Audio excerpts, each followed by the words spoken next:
Jesus went out with his disciples across the Kidron Valley to where there was a garden, into which he and his disciples entered. Judas his betrayer also knew the place, because Jesus had often met there with his disciples.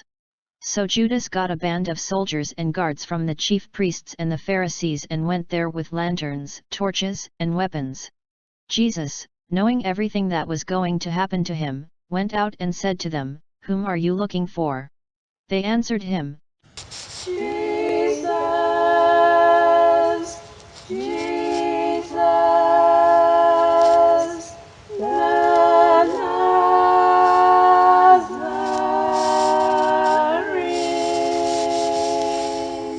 He said to them, "I am." Judas his betrayer was also with them. When he said to them, "I am," they turned away and fell to the ground. So he again asked them, "Whom are you looking for?" They said, Jesus, Jesus, the Nazarene.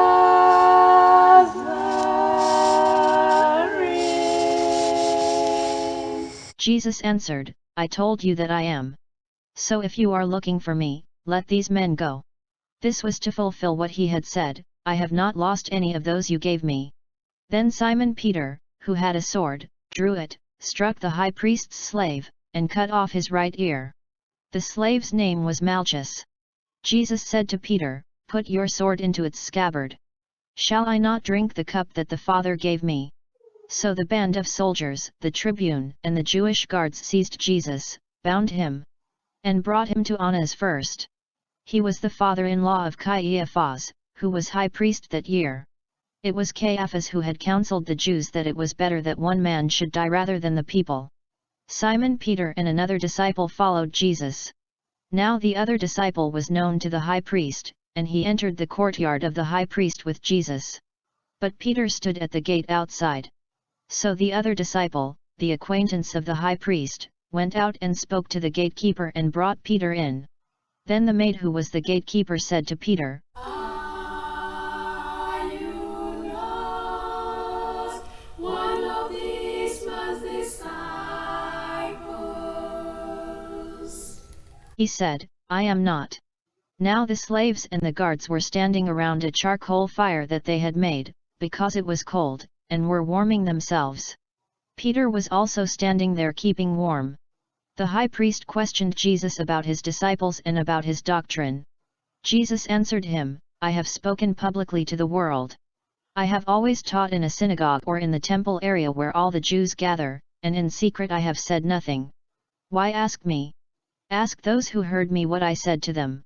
They know what I said."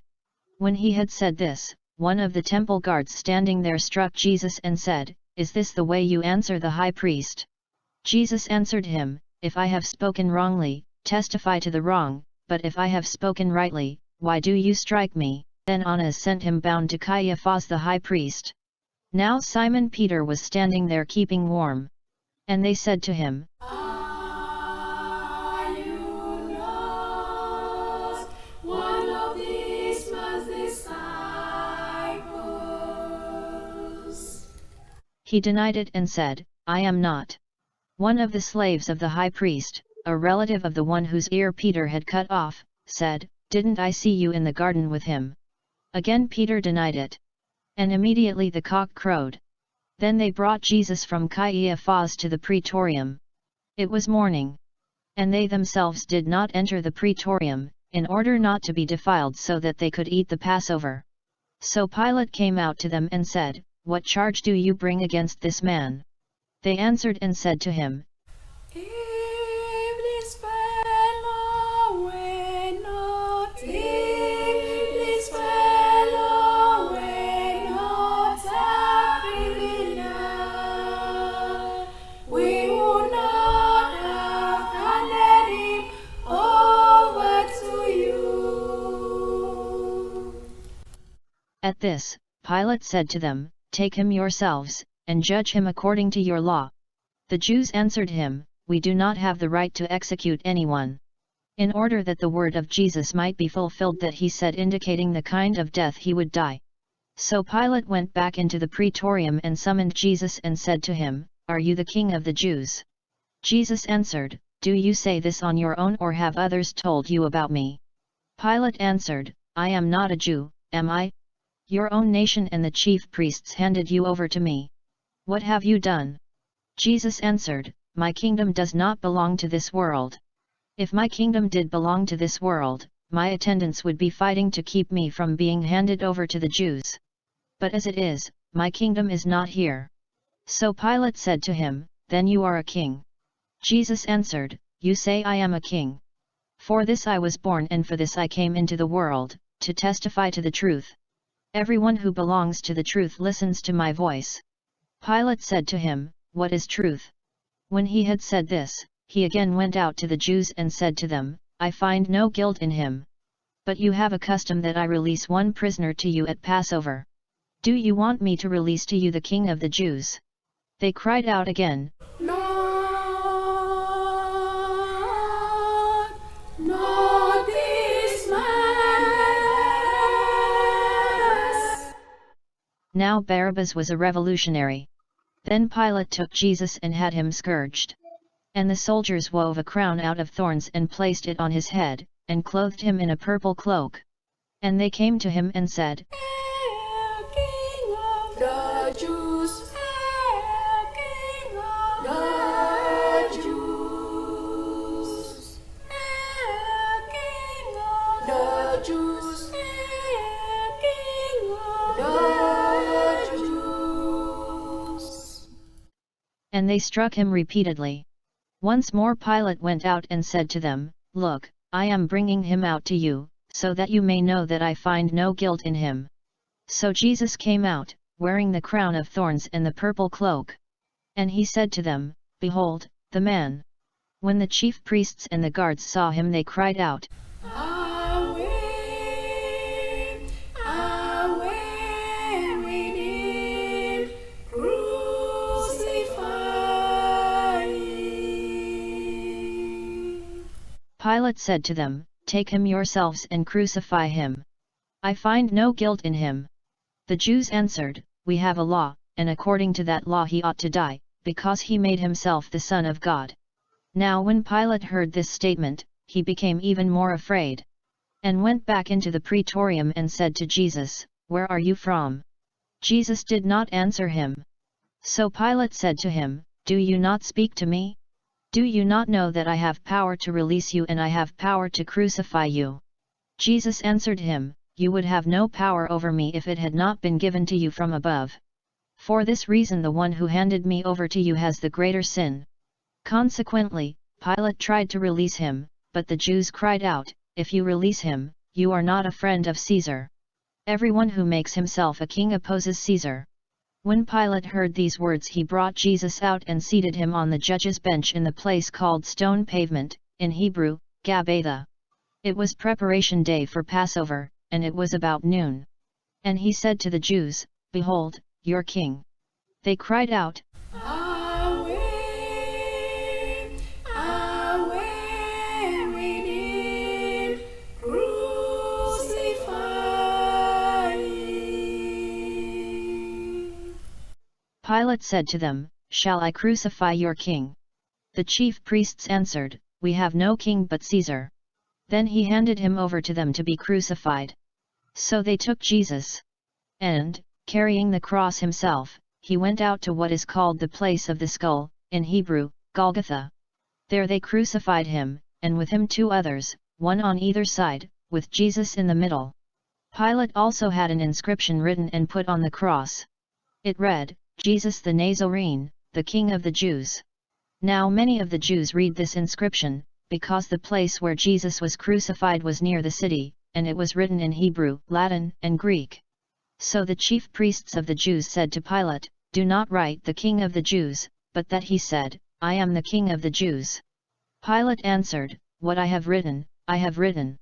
When the soldiers had crucified Jesus, they took his clothes and divided them into 4 shares, a share for each soldier. They also took his tunic, but the tunic was seamless, woven in one piece from the top down.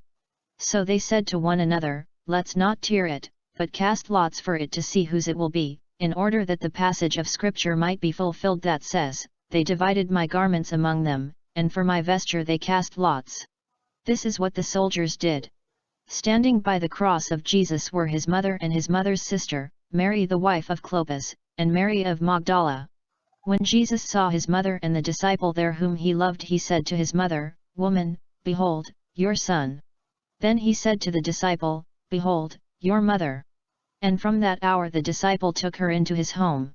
After this, aware that everything was now finished, in order that the scripture might be fulfilled, Jesus said, "I thirst." There was a vessel filled with common wine. So they put a sponge soaked in wine on a sprig of hyssop and put it up to his mouth. When Jesus had taken the wine, he said, "It is finished." And bowing his head, he handed over the spirit. Father,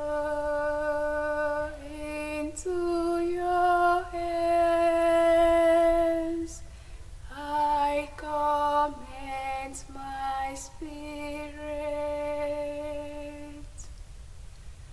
Father,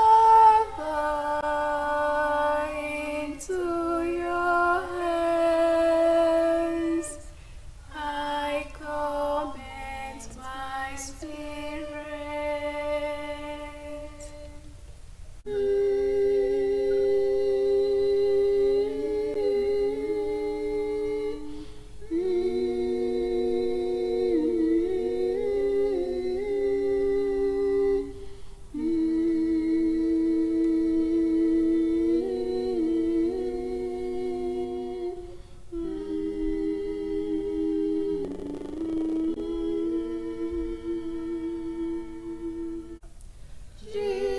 Jesus, remember me when you come into your kingdom. Jesus, remember me when you come into your kingdom.